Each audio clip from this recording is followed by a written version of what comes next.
Have you ever woke up in the morning feeling old, stiff, and in pain? Well, you don't have to. If you just spend 5 minutes every single morning doing the stretches I'm about to show you, you're gonna feel younger, you'll move better, and you'll be in less pain. You think you don't have time? Well, I don't know what to tell you. Wake up earlier.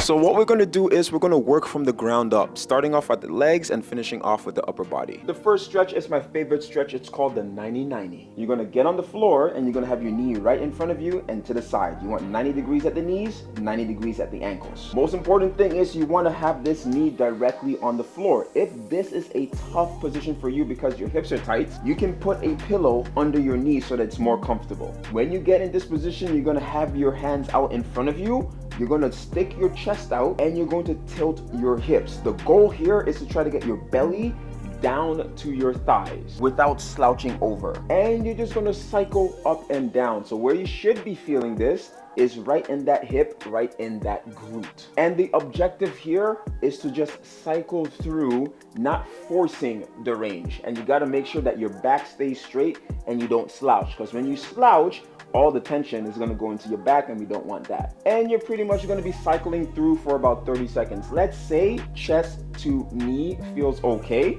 You're going to try to go chest to shin. If that feels okay, eventually you want to go chest to foot. This stretch is fantastic because it pretty much loosens up the hips, which can be a main culprit, especially if you have back pain. The next stretch is going to be a hamstring stretch. You're going to be able to flow through these exercises pretty easy and you're going to feel absolutely fantastic by the time you're done. When most people stretch their hamstring, they do this bouncy thing where they're rounding their back. You don't want any tension in the back. You want it all in the hamstrings. You're going to start with your knees slightly bent and then you're going to pop that booty out. Tilt your hips. From there, keep your back straight as much as you can and you're going to hinge at the hips. And you're just going to slowly rock up and down. You should feel a nice stretch in the back of your legs. Depending on how tight you are, you could also feel this in your calves. The reason we're pulsing here is because you have nerves that run down your leg and nerves like to be soothed. Nice and slow, easy. You don't just rush into it. And as you get more comfortable, what you're going to do is you're going to push those knees back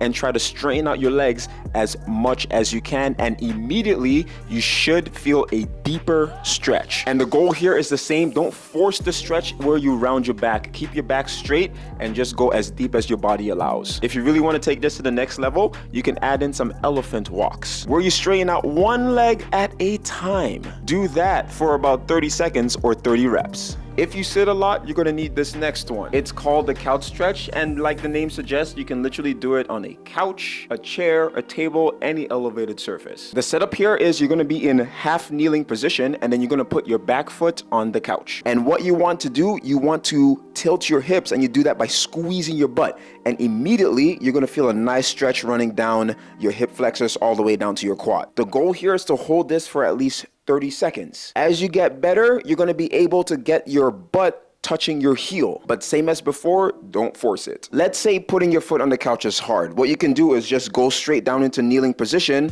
and just drive those hips forward, keeping your feet on the ground. Stretching your hip flexor is fantastic, especially after a long day of sitting, and you'll be able to relieve any hip flexor tightness that could lead to lower back pain. The next stretch is a deep squat or an Asian squat. Our bodies are supposed to naturally be able to rest in this position, but after years of, going to school, going to work, sitting all day, never mobilizing, never stretching, this is going to be challenging for a lot of people. If you're really tight, you might have to turn your feet out. That's going to give your hips enough space to drop down into that hole. When you drop down, you're going to use your elbows and push it into your knees, so open up your hips a little bit more. You're going to feel this stretch in your groin. And there are two things that you can do here. You can rock side to side to stretch out your ankles, to stretch out that calf. You can also add in a little bit of spine movement. Using your elbow on your knee as an anchor, you're going to twist and rotate up as high as you can, rotating that spine because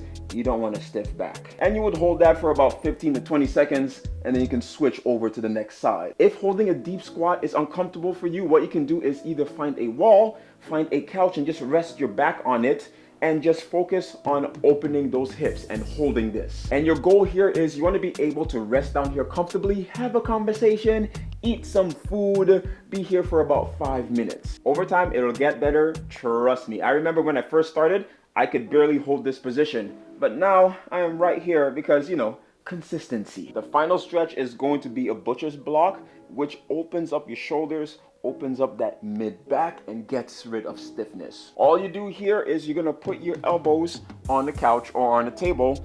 You're going to lock your hands behind you, and from here you're going to push your head through that space and try to drop that chest as low as you can go. And you hold this for rounds of 30 seconds. Same as before, don't force it, just drop down as low as you can go. You're gonna feel the stretch in your lats, in your rib cage, and in your chest. If your chest pops a little bit and you get cracks here and there, it's perfectly fine. That's normal. That's just gas leaving your joints. It's kind of like when you crack your knuckles. Let me see if I can get one right here. Ooh, yeah. 5 stretches, 5 minutes. Do it every single morning. And I promise you, you're gonna move better. You're gonna feel better. You're gonna feel younger. You'll be in less pain. Life is just going to get easier. 5 minutes, that's all you need.